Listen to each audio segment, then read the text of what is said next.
ასეთ შეშინებული მართლმსაჯულება არ მინახავს. პირველი პოლიტპატიმარი ქალი ბოლო 30 წლის ისტორიაში. თავს ვერ ვაკონტროლ, მეტი.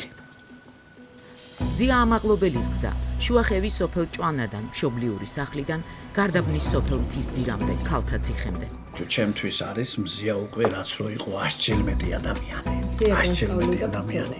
იცი რა ამაყი ვარ? მე ვერ გავაკეთე ის რაც მზიამ გააკეთა. ასლან აბაშიძის რეჟიმიდან ბიძინა ივანიშვილის რეჟიმამდე. მოვიდა პოლიცია და გითხრა რომ ინფორმაცია აქვს რომ ვართ ნარკოტიკული თხრობის ქვეშ და დაგვაკავეს მე და მზია. ჟურნალისტის ორი პატიმრობა, ორი განსხვავებული ბრალი, ერთი მოტივი. ეს მედია გარემო ბევრად უფრო უარესია, ვიდრე ოდესმე ამ ქვეყანაში ყოფილა. რამდენი სილა მოხვდათ გებუაძეს დამოუკიდებელი მედია გამოცემა ბათუმელებისგან. 4 პოლიციელი აკავდა მას რომ გადაიყვანა და ამ დროს ირაკლი გებუაძემ სახეში თვალის არეში ჩაარტყა წიხლი. ეთკინა თუ ეწყინა. ზიგზელი ტკივილი და ვიყავი ძალიან შეურაცხყოფა.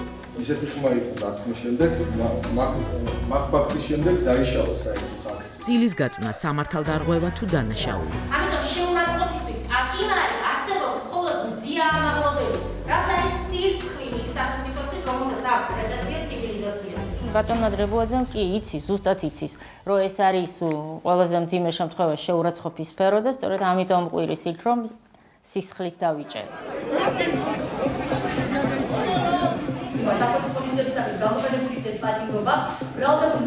არაკვალიფიციური მოსამართლე. სანქცირებული მოსამართლე, სისტემის ერთგული მოსამართლე. სახელმწიფოს მთელი ვერტიკალი ერთი ქალის წინააღმდეგ. ზია ამაღლობელს რომ ცხოვრბლი არ არის, რომელიც კონკრეტულ დაკვეთას ასრულებდა, როდესაც შეურაცხყოფა მიაყენა პოლიციას. 44 წამიანი ვიდეომტკიცებულება და უკლებლივ ყველა მოწმე პოლიციელი, უკლებლივ ყველა ცრუ მოწმე. ორი განადა დაცვაზე? დია. უფრო ვესწორი რაში. არა, მოხსენით და დაიეთ. ცივი და თბილი თვალები.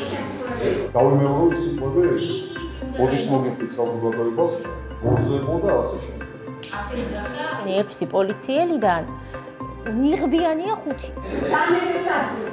რა უნდა დაიკეთებინა? რატომ და როგორ იკერება საქმე, რომელიც ისედაც პირდაპირ ეთერში გადაიცა? ნახეთ აქ. ყველაფერი მზია ამაღლობელის საქმეზე.